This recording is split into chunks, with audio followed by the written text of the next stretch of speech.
안녕하세요. 저는 김순자라고 합니다. 올해 68살이 됐네요. 30년 동안 봉제 공장에서 미싱사로 일했던 평범한 노인입니다. 지금은 연금 87만 원으로 홀로 살아가고 있어요.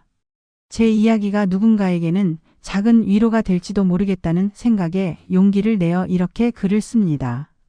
저는 20살 때 시골에서 서울로 올라왔어요. 고향 충청도에는 일자리가 많지 않았거든요. 큰 꿈을 안고 상경했지만 학력도 기술도 없는 저에게 주어진 일은 봉제 공장 보조일 뿐이었습니다. 처음에는 실밥 정리, 다림질 같은 단순 작업을 했어요. 그러다 23살에 미싱을 배우기 시작했죠. 미싱은 처음에 정말 어려웠어요. 발판 속도 조절부터 천 다루는 법까지. 손가락의 바늘이 수십 번 찔리고 눈물도 많이 흘렸습니다. 하지만 한 달 월급을 받았을 때의 그 뿌듯함이란. 당시 3만 원이었는데 고향에 계신 부모님께 2만 원을 보내고 나머지로 자취방 월세와 식비를 해결했어요. 청계천 근처 작은 봉제 공장에서 시작해서 동대문 의류상가 인근 큰 공장으로 옮겨가며 경력을 쌓았습니다. 결혼 후에도 계속 일했어요. 남편은 건설 현장에서 일하는 인부였는데 둘 다 벌어야 겨우 생활이 됐거든요. 아이들이 태어난 후에도 잠시 쉬었다가 다시 일터로 나갔습니다. 언니, 이 옷은 순자한테 맡겨. 손이 제일 빠르고 깔끔해. 공장장이 저를 믿고 맡기는 말을 들을 때면 가슴이 뿌듯했어요. 그렇게 하루 12시간씩 때로는 밤샘 작업도 마다하지 않고 일했습니다. 봄, 가을 시즌에는 쉬는 날 없이 일했던 기억이 납니다. 손가락은 굽고 어깨는 돌처럼 뭉쳤지만 그래도 두 아이를 대학까지 보낼 수 있었으니 후회는 없어요. 미싱 돌아가는 소리가 들리면 지금도 손가락이 저절로 움직여요. 30년 동안 그 소리를 들으며 살았으니까요. 가끔 꿈에서도 미싱을 돌리고 있는 제 모습을 봅니다. 그렇게 열심히 일했던 나날들이 지금 생각하면 참 고맙기도 하고 서글프기도 해요. 미싱 일을 마지막으로 한 건 58세 때였어요. IMF 외환위기 이후로 계속 어려워지던 봉제 산업이 결국 무너지기 시작했죠. 중국산 저가 옷들이 들어오고 공장들이 하나둘 문을 닫았습니다. 제가 일하던 공장도 결국 폐업했어요. 그때 받은 퇴직금이 1,480만 원이었습니다. 30년 일한 대가치고는 너무 적은 돈이었지만 그마저도 감사히 받았어요. 남편은 그보다 10년 전에 먼저 세상을 떠났습니다. 58세 갑작스러운 간암 진단을 받고 1년도 못 버티고 하늘나라로 갔어요. 투병 기간 동안 병원비에 생활비까지. 저는 남편 간병과 공장 일을 병행하느라 정말 힘들었습니다. 밤에는 병원에서 간병하고 아침이면 공장으로 출근했어요. 눈 붙일 시간이 없었죠. 순자야, 미안하다. 너만 고생시키고. 남편의 마지막 말이 아직도 귓가에 맴돌아요. 아니에요. 당신이 미안할 게 뭐가 있나요? 우리 함께 30년 동안 고생했잖아요. 그렇게 남편을 보내고 나니 집이 너무 커 보였어요. 텅 빈 방을 보며 많이 울었습니다. 아이들은 그 무렵 각자의 삶을 찾아가기 시작했어요. 아들은 대학 졸업 후 지방기업에 취직해서 그곳에서 결혼하고 정착했고, 딸은 영어를 잘해서 해외 취업의 기회를 잡았습니다. 자랑스럽지만 한편으로는 적적했어요. 서울 월세집에 혼자 남겨진 저는 점점 경제적 부담을 느끼기 시작했습니다. 퇴직 후에는 몇몇 소규모 봉제 작업장에서 일용직으로 일했어요. 하지만 나이가 들수록 일자리는 줄어들고 몸은 더 아프더라고요. 어깨 회전근개 파열은 30년 미싱 작업의 후유증이었습니다. 의사 선생님은 수술을 권했지만 비용도 비용이고 회복 기간 동안 일을 못한다는 게 더 큰 걱정이었어요. 결국 진통제로 버티며 지냈습니다. 60세가 되던 해 큰 결심을 했어요. 서울 생활을 정리하고 아들이 사는 지방 소도시로 이주하기로 한 거죠. 서울에서의 월세와 생활비는 점점 부담이 되었고 혼자 있는 시간이 늘어날수록 외로움도 커졌거든요. 아들도 가끔 내려와 보는 것보다 제가 그쪽으로 가는 게 좋겠다고 했습니다. 서울 살림을 정리하는 건 생각보다 마음이 아팠어요. 30년 넘게 살아온 동네, 시장 상인들과의 정든 인연들을 뒤로하고 떠나야 한다는 게 하지만 현실적인 선택이 필요했습니다. 짐을 최소화해서 트럭 한 대에 실었어요. 오랫동안 모아둔 옷감과 실, 바느질 도구들은 꼭 가져갔습니다. 그건 제 인생의 일부니까요. 아들이 사는 도시로 이사한 건 8해 전이었어요. 보증금 5천만 원에 월세 35만 원짜리 작은 투룸을 구했습니다. 서울보다 훨씬 저렴했어요. 처음에는 낯선 환경에 적응하느라 힘들었지만 아들 가족이 가까이 있다는 것만으로도 마음이 든든했습니다. 새로운 동네, 새로운 이웃들. 처음에는 말 한마디 건네기도 어색했어요. 서울에서는 오랜 단골집들, 아는 얼굴들이 있었는데 여기서는 모든 게 낯설었거든요. 하지만 사람 사는 곳은 다 비슷한 것 같아요. 조금씩 인사를 나누다 보니 이웃들과도 정이 들기 시작했습니다.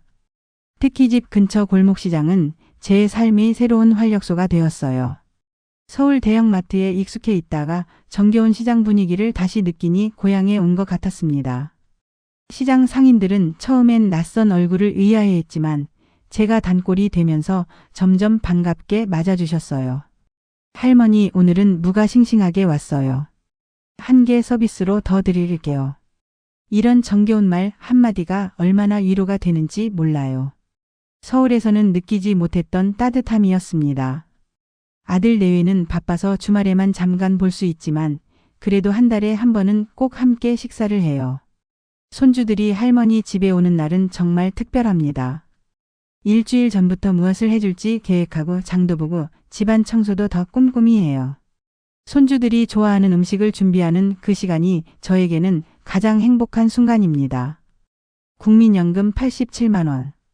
제 한 달 수입의 전부입니다. 30년 미싱사로 일한 대가로 받는 연금이에요. 소득 대체율로 따지면 약 48% 정도라고 하네요. 퇴직 전 마지막 월급이 180만 원이었으니 절반도 안 되는 금액이죠. 하지만 그래도 감사해요. 이 연금이 없었다면 지금 어떻게 살고 있을지 상상도 하기 싫으니까요. 매월 첫째 주 목요일 통장에 연금이 들어오는 날이면 가장 먼저 하는 일이 가계부 작성입니다. 오래된 수첩에 꼼꼼히 지출 계획을 세워요. 고정 지출부터 먼저 빼놓죠. 월세 35만 원, 전기요금 평균 5만 원, 수도요금 15,000원, 가스비 4만 원, 휴대폰 요금 2만 5천 원. 이렇게 고정 지출만 52만 원 정도 나갑니다. 남는 돈은 35만 원. 이걸로 한 달 식비와 의료비, 교통비, 기타 잡비를 해결해야 해요. 하루에 쓸 수 있는 돈이 10,000원 정도라고 생각하면 딱 맞아요. 그래서 1,000원, 2,000원도 함부로 쓰지 못합니다. 마트에 가면 꼭 계산기를 들고 가요. 장바구니에 물건을 담을 때마다 금액을 더해가며 예산을 넘지 않도록 조절하죠. 식비를 아끼는 가장 좋은 방법은 골목시장을 잘 활용하는 거예요. 특히 시장 마감 시간인 오후 6시에서 7시 사이에 가면 많은 할인 혜택을 받을 수 있어요. 채소나 생선, 두부 같은 것들은 하루가 지나면 신선도가 떨어지니까 상인들이 싸게 파는 경우가 많거든요. 아주머니, 오늘 남은 두부 좀 싸게 주세요. 이렇게 말하면 대부분 흔쾌히 할인해 주세요. 2,000원짜리 두부를 1,500원에 살 수 있는 거죠. 500원 차이지만 이런 작은 절약이 모이면 한 달에 꽤 큰 금액이 됩니다. 제가 단골로 가는 반찬 가게가 있어요. 박 씨라고 불리는 55세 여성분이 운영하시는데 이제는 서로 친구처럼 지냅니다. 처음에는 그냥 반찬을 사러 가는 관계였는데 자주 가다 보니 정이 들었어요. 박 씨는 제가 형편이 넉넉지 않다는 걸 아시고 종종 반찬을 조금 더 넣어주세요. 할머니, 오늘은 새로 만든 김치인데 맛 좀 보세요. 하면서 작은 통에 김치를 담아주시기도 해요. 월요일과 목요일에는 지역 복지관에 가요. 복지관에서는 무료로 점심을 제공하거든요. 처음에는 창피한 마음도 있었어요. 내가 이런 데까지 와서 무료 급식을 받아야 하나 하는 생각이 들었죠. 하지만 가보니 저와 비슷한 처지의 어르신들이 많더라고요. 함께 식사하며 이야기도 나누고 때로는 웃음도 나눌 수 있어 이제는 복지관 가는 날이 기다려질 정도예요. 과일이나 계절 채소는 제철에 사서 먹어요. 한여름에 수박을 사면 반은 먹고 반은 냉장고에 넣어두었다가 이틀에 걸쳐 먹습니다. 추석이나 설날 같은 명절에는 시장이 한산해지는 그 다음 날 가요. 명절 전에 비싸게 팔던 과일들이 명절 후에는 훨씬 저렴하게 판매되거든요. 옷은 거의 사지 않아요. 미싱사로 일할 때 만들어둔 옷들, 그리고 가끔 아들 내외가 사다 주는 옷으로 충분합니다. 옷이 조금 낡으면 제가 직접 수선해서 입고요. 평생 옷을 만들고 수선하는 일을 했으니 이 정도는 쉬운 일이에요. 가장 부담되는 지출은 의료비예요. 어깨 통증 관리를 위한 진통제와 물리치료에 월 7만 원 정도 들어갑니다. 고혈압 약은 월 3만 원 정도고요. 의료보험이 있어 많이 줄어들긴 했지만 그래도 제 수입에서는 큰 부담이에요. 병원비를 아끼기 위해 동네 보건소를 자주 이용합니다. 기본적인 검진과 상담은 보건소에서 무료로 받을 수 있거든요. 약값이 제일 부담돼요. 아프면 정말 큰일이에요. 그래서 아프기 전에 관리하는 게 중요하다고 생각해요. 매일 아침 동네 한 바퀴는 꼭 돌아요. 비가 오나 눈이 오나 30분 정도 걷기 운동을 하면 몸도 마음도 한결 가벼워집니다. 노안이 심해져서 안경도 필요한데 안경값이 만만치 않더라고요. 다행히 복지관에서 연 2회 무료 검안과 안경 제작 서비스를 제공해 주어 그걸 이용했어요. 기다리는 시간이 좀 길긴 했지만 10만 원 이상 절약할 수 있었으니 감사한 일이죠. 저축은 2천만 원 정도 있어요. 퇴직금과 평생 모은 비상금을 합친 금액입니다. 이 돈은 정말 급한 상황이나 나중에 요양원에 들어가야 할 때를 대비해서 절대 손대지 않으려고 해요. 은행 정기예금에 넣어두었는데 이자가 많지는 않지만 그래도 조금씩 불어나고 있어요. 가계부를 쓰다 보면 하루에 쓸 수 있는 돈이 10,000원 정도예요. 그 안에서 먹고 필요한 것도 사고 가끔 친구도 만나야 해요. 계산기가 제 필수품이 됐어요. 지갑에는 항상 작은 계산기를 넣고 다닙니다. 물건을 살 때마다 계산해보고 예산을 초과하면 망설임 없이 포기해요. 이렇게 철저하게 관리하지 않으면 월말에 생활이 어려워지거든요. 명절이나 아들 가족 생일에는 특별 지출이 있어요. 그럴 때는 한두 달 전부터 조금씩 돈을 모아둡니다. 손주들 용돈이나 작은 선물을 사주고 싶은데 그럴 때마다 허리띠를 더 졸라매야 해요. 하지만 손주들이 기뻐하는 모습을 보면 그런 전략이 전혀 아깝지 않습니다. 가끔은 너무 빠듯한 생활에 지칠 때도 있어요. 마트에서 맛있어 보이는 과일이나 반찬을 보면 사고 싶은 마음이 들지만 가격표를 보고 한숨만 쉬게 되죠. 친구들과 식사 약속이 있을 때도 부담스러워요. 10,000원짜리 식사도 제게는 하루 생활비니까요. 그래서 가끔은 몸이 안 좋아서 하고 약속을 미루기도 합니다. 그래도 감사한 건 지금까지 큰 병 없이 지내고 있다는 거예요. 어깨 통증과 고혈압은 있지만 그래도 일상생활하는 데는 큰 지장이 없으니까요. 만약 큰 수술이라도 해야 한다면 생각만 해도 끔찍해요. 의료보험이 있다고 해도 본인 부담금이 만만치 않을 테니까요. 연금 87만 원으로 살아가는 건 결코 쉽지 않아요. 하지만 저는 이 상황에 적응하며 나름의 행복을 찾아가고 있습니다. 욕심을 버리고 작은 것에 감사하는 마음을 가지려고 노력해요. 시장에서 1,000원 할인받았을 때의 기쁨, 복지관에서 맛있는 점심을 먹었을 때의 만족감, 이런 소소한 행복들이 모여 제 삶을 지탱해주고 있습니다. 골목시장은 제 삶의 활력소가 되었어요. 주 3회 정도는 꼭 시장에 나갑니다. 필요한 물건을 사는 것도 있지만 사람들과 만나고 대화하는 즐거움이 더 큰 것 같아요. 서울에서는 대형마트를 주로 이용했는데 이곳 골목시장은 정이 넘쳐요. 특히 제가 자주 가는 반찬 가게가 있어요. 박신의 반찬 가게라고 55세 여성분이 운영하세요. 처음에는 그냥 반찬 사러 가는 관계였는데 어느새 친구가 되었어요. 박 씨는 저보다 13년 어리지만 인생 경험은 결코 적지 않은 분이에요. 남편과 일찍 사별하고 혼자 2 아이를 키우셨대요. 그 이야기를 들었을 때 마음이 많이 통했습니다. 할머니, 오늘은 새로 담근 깻잎 장아찌예요. 한번 맛보세요. 이렇게 시식도 챙겨주시고 가끔은 서비스예요. 하면서 조금 더 넣어주세요. 그럴 때마다 너무 감사해서 다음에는 꼭 뭐라도 더 사게 돼요. 정이 오가는 거래죠. 한 번은 제가 감기에 걸려 3일 동안 시장에 못 나갔어요. 그랬더니 박 씨가 전화를 했더라고요. 할머니 어디 아프세요? 걱정돼서요. 그 말 한마디가 얼마나 위로가 되었는지 몰라요.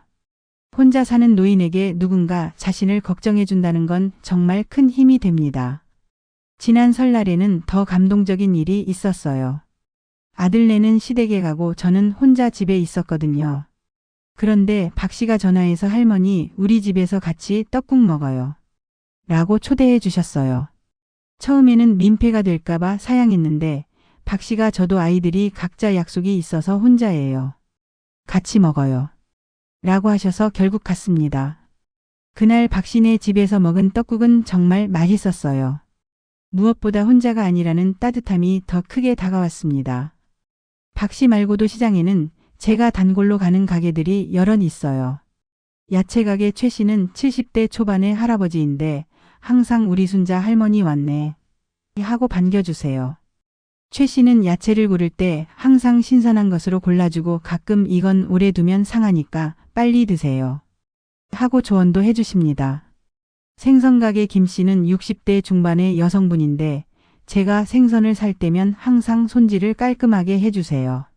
할머니 이건 혼자서 드시기 좋게 조금만 잘라드릴게요. 하면서 적당한 양으로 나눠주시죠. 한 번은 제가 돈이 조금 모자랐는데 다음에 오실 때 주세요. 하고 외상도 해주셨어요. 물론 다음날 바로 갚았지만 그런 신뢰가 있다는 게 참 고마웠습니다. 정육점 이 씨는 50대 후반의 남성분인데 항상 유머 감각이 넘치세요. 할머니 오늘 고기 먹으면 10년은 더 젊어질 거예요. 이런 농담을 하면서 고기를 팔아요. 가끔 뼈나 지방이 많은 부분은 서비스로 더 주시면서 국물 내기 좋아요. 하고 알려주시기도 합니다. 명절 전에는 시장이 정말 북적거려요. 그때 저는 가끔 반찬 가게나 야채 가게에서 간단한 일손을 돕기도 해요. 나물 다듬기, 김치 포장하기 같은 일들이죠. 제가 30년 미싱사로 일했다고 하니 손이 부지런하고 꼼꼼하다며 좋아하세요. 그렇게 도와드리면 약간의 용돈이나 반찬을 얻기도 하고 무엇보다 제가 아직 쓸모있는 사람이라는 느낌이 들어 기분이 좋아요. 시장 한쪽에는 작은 노인 쉼터가 있어요. 의자 몇 개와 테이블이 놓인 간단한 공간이지만 이곳에서 많은 어르신들이 모여 이야기를 나눕니다. 저도 장을 보고 나면 가끔 들러서 쉬어가요. 그곳에서 만난 박할머니는 80세이신데도 정정하셔서 제가 많이 배우고 있어요. 특히 전략 노하우가 대단하세요.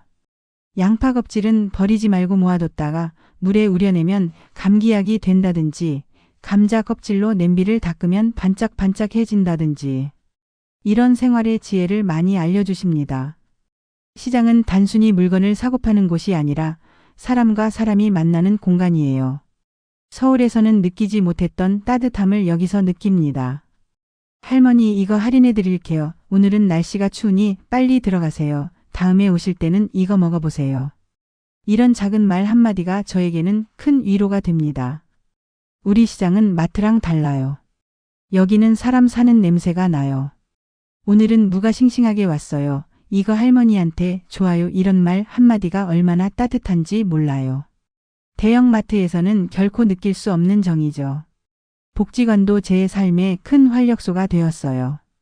처음엔 복지관 가는 게 창피했어요. 내가 이런 데 다닐 사람인가 싶었죠. 그런데 가보니 다들 저와 비슷한 분들이더라고요. 이제는 복지관 가는 날이 제일 기다려져요.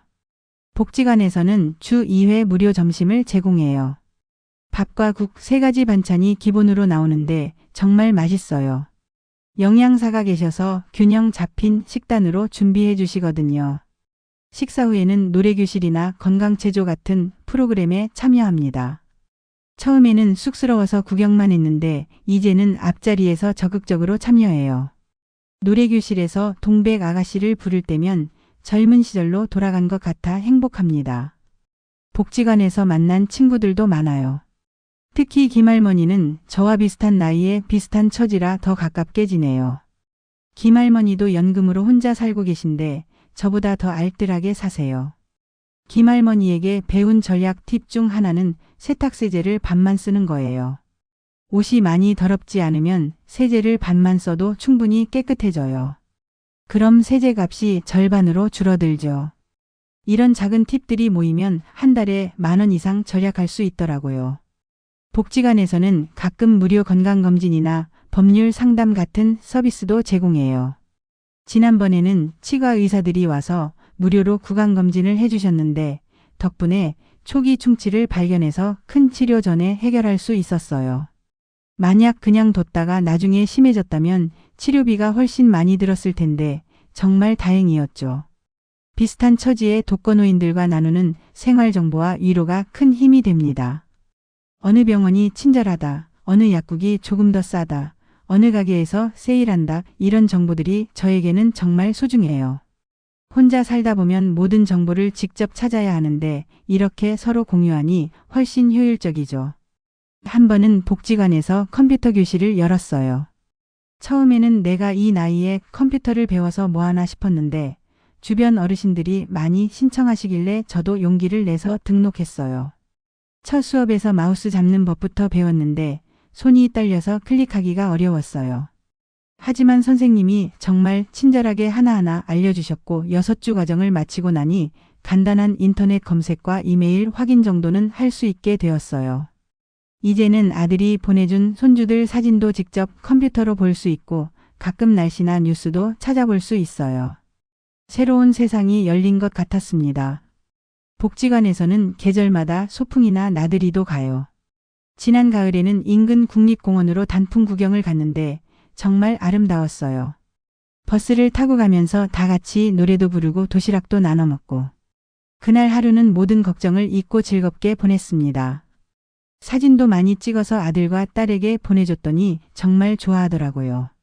엄마 정말 행복해 보여요. 그 말을 들으니 더 기분이 좋았습니다. 30년 미싱사로 일하면서 제 손끝에는 특별한 기술이 남았어요.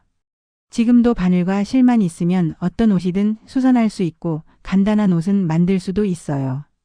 이 기술이 지금 제 삶에 작은 기쁨을 가져다 줍니다. 복지관에서 퀼트와 패치워크 수업이 열렸을 때 제일 먼저 신청했어요. 기본적인 바느질은 이미 알고 있으니 새로운 기법을 배우는 건 어렵지 않았어요. 선생님이 오히려 저에게 바느질 팁을 물어보실 정도였죠. 그 수업에서 만든 퀼트 쿠션은 지금도 제 소파에 놓여 있어요. 직접 만든 물건을 보면 뿌듯함이 느껴집니다. 손주들을 위한 인형과 이불 만들기는 제 특별한 취미가 되었어요. 아들의 아이들은 초등학생인데 할머니가 만든 인형을 정말 좋아해요. 특히 손녀 아이는 제가 만든 토끼 인형을 항상 끼고 잔다고 하더라고요. 그 이야기를 들었을 때 정말 행복했어요. 비록 멀리 떨어져 있지만 제 손길이 담긴 인형을 통해 할머니의 사랑을 느끼고 있다고 생각하니 마음이 따뜻해졌습니다. 해외에 있는 딸 아이는 아직 결혼을 안 했지만 언젠가 손주가 생기면 예쁜 아기 이불을 만들어 주려고 해요. 지금부터 조금씩 예쁜 천을 모으고 있어요.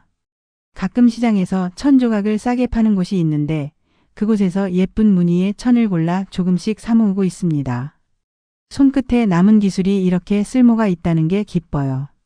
손주들한테 보내는 인형을 만들 때면 정성을 다해요. 멀리 있어도 할머니 사랑을 느끼게 해주고 싶거든요.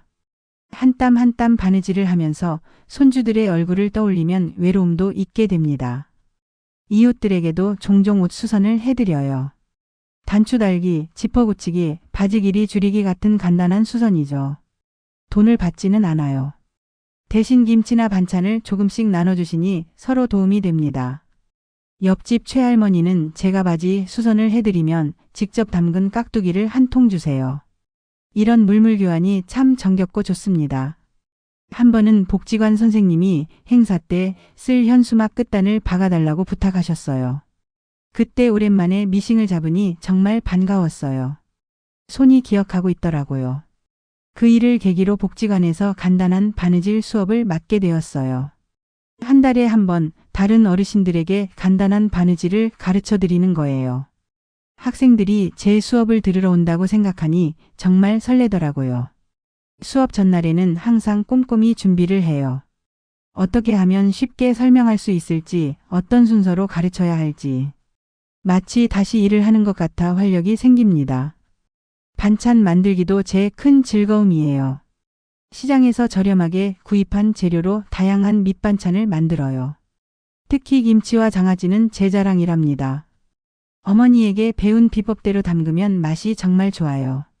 일주일에 한 번씩 김치나 장아찌를 담가두면 오래 두고 먹을 수 있어서 경제적이기도 하고요. 아들 가족이 방문할 때면 특별 요리를 준비해요. 아들이 어릴 때 좋아했던 감자탕, 손주들이 좋아하는 떡볶이, 며느리가 좋아하는 나물무침. 가족들이 제 음식을 맛있게 먹는 모습을 볼 때 가장 행복합니다. 비록 한 달에 한 번 정도지만 그날을 위해 일주일 전부터 계획하고 준비해요. 이웃과 나누는 반찬으로 형성되는 관계도 소중해요. 반찬을 많이 만들면 옆집 할머니랑 나눠 먹어요. 그럼 다음에 그분이 만두를 빚어서 주시고. 그렇게 서로 나누다 보면 혼자 사는 게 덜 외롭게 느껴져요. 특히 명절 때는 더 그래요. 설날에 떡국을 끓이면 혼자 다 먹기 어려우니 나눠 먹을 이웃이 있다는 건 정말 축복입니다. 저녁 시간에는 주로 TV를 봐요. 특히 트로트 프로그램을 정말 좋아합니다. 요즘 젊은 가수들이 예전 노래를 부를 때면 눈물이 나요. 그 시절 공장에서 라디오 들으며 일하던 기억이 생생하게 떠오르거든요. 남진, 나훈아, 이미자 같은 가수들의 노래는 제 청춘의 사운드 트랙이었어요. 그 노래들을 들으면 힘들었지만 꿈이 있었던 젊은 시절이 생각납니다. TV에서 젊은 가수들이 옛날 노래를 부를 때면 눈물이 나요. 그 시절 공장에서 라디오 들으며 일하던 기억이 생생하게 떠오르거든요. 요즘 트로트가 다시 인기라 저 같은 노인네도 즐거워요. 가끔은 노래를 따라 부르며 혼자서 작은 콘서트를 열기도 해요. 아무도 보는 사람은 없지만 그래도 신이 나서 춤도 추고 박수도 치며 즐겁게 보내요. 적은 비용으로 즐기는 문화생활도 있어요. 시립도서관에서 한 달에 한 번 무료 영화 상영을 하는데 그때 꼭 가요. 옛날 영화들을 주로 상영하는데 추억도 되살아나고 좋아요. 지난번에는 미워도 다시 한 번이라는 오래된 영화를 봤는데 젊었을 때 본 기억이 나서 더 감동적이었어요. 이렇게 손끝으로 또 마음으로 삶의 의미를 찾아가며 하루하루를 살아가고 있어요. 비록 경제적으로는 풍족하지 않지만 제가 할 수 있는 일, 제가 좋아하는 일을 통해 소소한 행복을 느끼고 있습니다. 30년 미싱사로 일했던 그 시간이 지금의 저에게 작은 기쁨을 선물해주고 있어요. 그래서 그 시간이 결코 헛되지 않았다고 생각합니다. 매일 아침 눈을 뜨면 감사기도로 하루를 시작해요. 오늘도 건강하게 하루를 시작할 수 있게 해주셔서 감사합니다. 그리고 저녁에 잠들기 전에는 하루를 돌아보며 작은 행복들을 세어봅니다. 오늘 시장에서 만난 반가운 얼굴들, 맛있게 먹은 식사, 바느질로 완성한 작품, TV에서 본 재미있는 프로그램. 이런 소소한 것들에 감사하며 잠이 듭니다. 연금 87만 원으로 살아가는 삶. 누군가에게는 초라해 보일지 모르지만 저에게는 감사함으로 가득 찬 삶입니다. 욕심을 내려놓으니 행복이 보이더라고요. 아침에 일어나 창문 열고 바깥 공기 마시는 것, 시장에서 반찬 가게 아주머니와 수다 떠는 것, 저녁에 좋아하는 TV 프로그램 보는 것. 이런 게 다 행복이에요. 작지만 확실한 행복을 매일 찾아가며 오늘도 감사한 마음으로 하루를 시작합니다.